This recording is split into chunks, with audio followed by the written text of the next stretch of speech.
Well, Ricky, thank you so much for taking the time to join us during what's already a busy week for you with your NASCAR Cup schedule, and then you throw in everything that's gone down this week with Stenhouse Jr. Marshall Racing. We've got a lot to talk about, but hey, wins and positivity matter more than anything in this world or in sprint car racing. So we're going to talk about that first. Stenhouse Jr. Marshall Racing gets its first Triple Crown win this past weekend with Sheldon Haudenschild in the National Open. Congratulations, really, to all you guys on that. What does that win mean to you guys? Yeah, it was huge. I mean, like I told Sheldon, I felt like that was probably the best race I have seen him run in a very long time. I mean, obviously, we've got a lot of wins over the years and done some really cool things together. Peevely comes to mind, laughing up to fourth or fifth place there. But, I felt like that was, strategic from behind the wheel. Obviously, car setup, everything was about perfect to roll the middle, run the bottom as much as he did. It was kind of crazy seeing the other 17 just pound the cushion. I'm sure Sheldon was tempted to go up there, but listening to his interview, he just didn't feel comfortable, going up there. So huge, huge win for our team.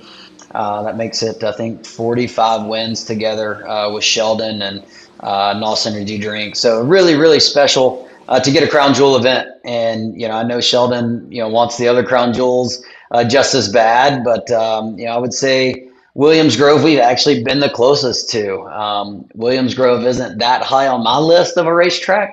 I've never raced there, but watching them go to Victory Lane was very special. We've had an up and down year, so that was really cool to get a huge win like that. So close to the end of our time together. Well deserved all around. I think everybody was happy to see the 17 in Victory Lane Saturday night. So let's get down to it.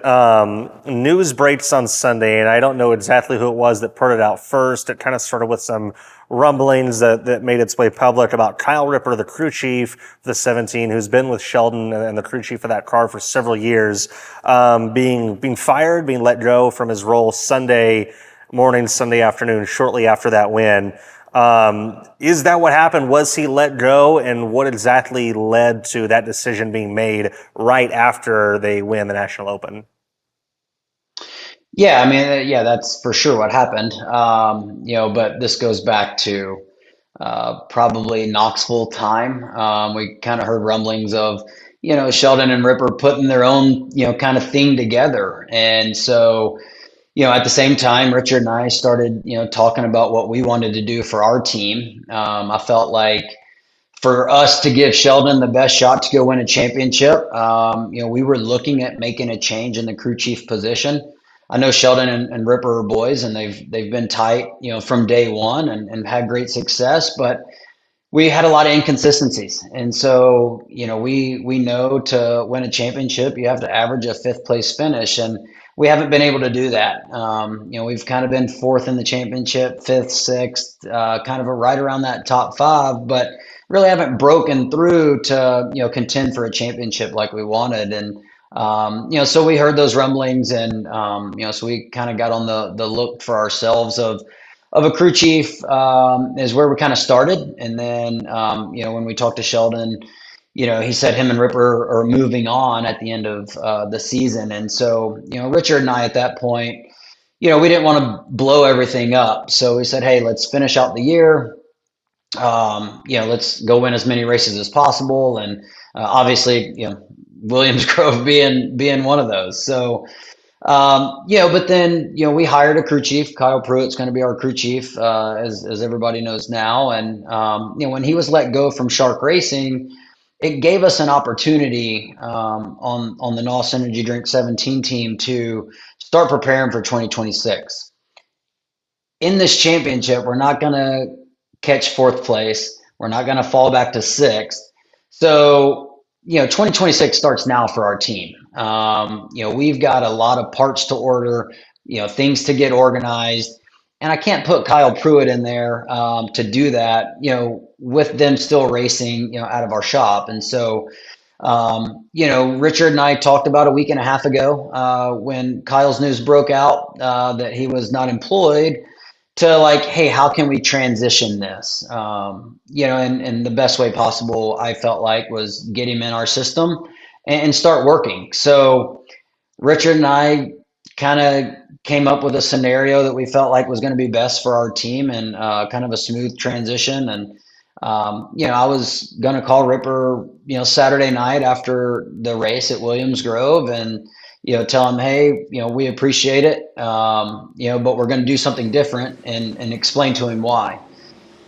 The win happened. It kind of threw a wrench in our plans. I didn't want to call them Saturday night and do that. So let them celebrate and enjoy the win like they deserved. And, so we did it Sunday, around lunchtime. So, Richard and I called Ripper and he was asleep. He didn't answer, so we had to, get someone to knock on his door to wake him up. He was in the truck still. So, definitely not ideally how we wanted to do it. I was hoping he would answer the phone, but, I had cup things I had to do on Sunday. So I had a time window that we could get all this done in, but we wanted to get it done so that Kyle Pruitt could start working on the car, get it prepared for this weekend. And then, with any other upcoming issues that we might have with like crew guys, because we talked to our crew guys as well, and we knew they were on the fence of maybe going with Sheldon and Ripper, to do their next endeavor, and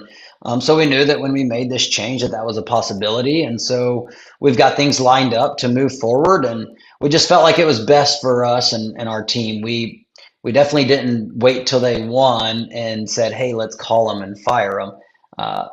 To my point of view, it's kind of hard to fire somebody that already quit. So, it's just a best way for us to move along and prepare for 2026, which I'm excited about. And, that's the next most important thing now for us is just 2026. Was there Sorry, that after was they had long-winded. No, no. Hey, we very much appreciate the detail and the explanation. A lot of people probably didn't realize that would have happened whether they had won the race or ran 24th, whatever the case. A lot of people just immediately go, oh, that he got fired because he won or whatever. But we appreciate the detail.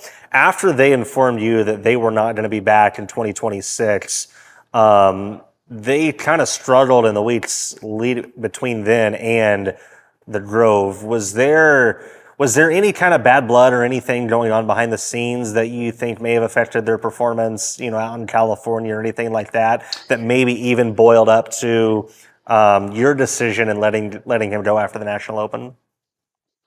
Yeah, I'm not sure. I mean, that would have to be a question for them. I'm not out on the road with them, but I do know that if you're focused on something else for 2026, it's tough to be in the moment and give it your best shot. So, I was kind of puzzled why we struggled so bad at racetracks that I feel like Sheldon, likes, kind of his forte, but they came back east and has been really competitive, and so I think for them to again, if the 2026 stuff in the back of their mind, I think it was an impressive win. I'll say when Sheldon told us that they were going to move on and do something different, I was bummed. I never really planned on having anybody else drive our car. Sheldon was the guy I wanted, and I think he fits the brand for NOS really well, and I'm sure NOS is going to continue to support Sheldon in whatever he does because he is really good for our brand. He's good for our sport. I enjoyed having him on our race team. I was definitely bummed when that kind of all went down, and really wasn't excited about sprint car racing there for a while. But the parts and pieces that we're putting in place, I'm getting back excited about sprint car racing, and I was super happy for Sheldon and Ripper, Luke, and Jace to get that win, and it was a huge win. No matter the circumstances, no matter them leaving the team or not, anytime you can win a race like the National Open, it needs to be celebrated and enjoyed, no matter the circumstances. So, with Kyle Pruitt taking over now, effective immediately, you mentioned the other two crew members, Luke and Jace. Have they for sure, I know you mentioned they were on the fence, are they for sure leaving now? And if so, what will the crew look like in addition to Kyle Pruitt for the rest of this year? Yeah, so yeah, they are gonna head back home. Like I said, Richard and I knew that was a possibility, and just something that we had to roll with. I think you'll be surprised at our crew guys for this weekend. I'm excited for this weekend to get going. The crew guys for this weekend aren't necessarily crew guys that we'll have for 2026, but they'll get us through this weekend and the Can you tell us foreseeable who they are? future. Is it a? Nah, I just let him show up at the racetrack. So, I love it. I love it. I'm okay with that. yeah, no, Kyle Pruitt's working hard on just getting everything ready to go. And again, he's learning our system. He's learning our engines. When you switch teams and we got totally different stuff, there's a learning process. So we didn't want the learning process to be Volusia in 2026. So I feel like this will put us a step ahead for our team and what we have to do. So the way I look at it, it's just business. No different than cup racing. Kyle Busch's crew chief said he's going to do something different next year. Well, guess what? He's not crew chiefing anymore. That's just the way it goes. It just sucked that it happened, right after a huge win like that. Just, the timing's the timing, and I'll take a win no matter what. You mentioned the fact that Sheldon and Ripper are close friends. Have you talked to Sheldon since Ripper's firing, and did he understand your perspective of it? And do you think you have his mind in the right place to, maybe don't win a race or two here in these last 10 races of the year? Yeah, I mean, I called Sheldon, Monday morning and was, just talking things over. Obviously, it had been 24 hours, so just kind of gave him some time. And yeah, he didn't have a lot to say early, but I think we ended the conversation in a good spot. And look, Richard and I are the only bosses he's ever had, and this is the first guy that I've really had to go through this, with this transition with and I never really planned on it. So, yeah, it's a first for both of us, in the way we're going about this. And I think he's bummed on one hand, and I'm bummed on the other hand. Just part of it. So it's just a tough decision that I felt like had to be made. And I know it's not popular with everybody, but it's important for the NOS Energy Drink 17 team to be as prepared as we can be. And Richard felt like that this was the best way for us to prepare for 2026. And yeah, Sheldon wanted to go out, with his crew guys, which again, that's the kind of plan that we had set in motion. And that was going to run through until our crew chief became available to get into our system and start working towards next year. You've talked about 2026 a lot. You've got your crew chief and Kyle Pruitt. You're going to start to build for whichever driver you hire. How is the driver search going for 2026? There have been a lot of rumors floating around, but from the sounds of it, nothing's set in stone yet. How's that looking? It's looking really good. I'm excited. We'll have some news to share here pretty soon. So yeah, driver searching is wild. Again, I've never had to do that, so much. So spent a lot of hours talking on the phone with a lot of candidates. Veterans, rookies, kind of everywhere in the middle, and just trying to find the right fit of what we're wanting to build around. And then also fits with our partners, with NOS Energy Drink, with West Tennessee Expediting, Frozen Farmer, and and then the crew guys that we have in place as well. And so we're getting really close to announcing something there, but yeah, I'm looking forward to the future. That's for sure. Yeah, well, we're tuned in. We're excited to hear who it's going to be. Ricky, your cup schedule is so busy. You'll admit this, you don't make it to a ton of sprint car races with the 17 throughout the year. You're racing every Sunday. You're qualifying on Saturdays. Maybe you don't even get to watch every single race. But anybody that says you're not involved with your sprint car team, that's a misconception. Am I right? And I think this interview Yeah, it's proves that.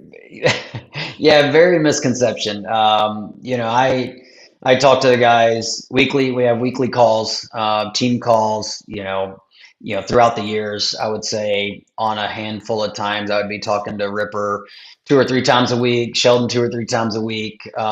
Just catching up and checking in on them. How's, what happened this weekend? Because I do watch probably 98% of the races. I would say the Saturday night races we have are the only races that I don't catch. So I'm always tuned in and always, well invested. Richard and I spend a lot of money out of our pockets, as well as our partners. So to be invested is an important piece to that. And I think it's kept our longevity, going over the years. We had Ripper for 6 years, had Sheldon for, I think, 8 years now. So those are things that I'm proud of. Yeah, they got to come to an end at some point. I'm bummed that they're at the end, but I felt like, if you look in the sport of sprint car racing, I feel like 8 years is a solid run. I would have gone longer, but Sheldon had other plans, and that's completely fine. So. We're just rebuilding our whole program, but definitely well invested. I love sprint car racing. If I could have it in the garage at the house and it made sense, I would have it there so that I could work on the cars and be around the guys as much as possible. But I got to watch from afar. Well, Ricky, you've been a great supporter of the World of Outlaws and Dirtvision for a long time, and a great friend to me as well. You're appreciated all around, and we're excited for what's on the horizon for not only you, but Stenhouse Jr. Marshall Racing. Thank you so much for taking the time to do this interview and going into some detail on everything that's happened the last couple of weeks. Yeah, crazy week, but that'll happen in sports all across the board. So we'll just move on, go throughout the rest of the year. I have no doubt that Sheldon will put 110% as he always does behind the wheel, and we'll end it strong. Hopefully, get another couple wins for NOS Energy Drink and our partners, and in the year on a high note when it comes to that. But this is a little bump in the road that was not necessarily what I had in mind when we were splitting up. But again, it just made too much sense for us to prepare for next year. Great to hear. Thank you, Ricky. Yeah, thank you.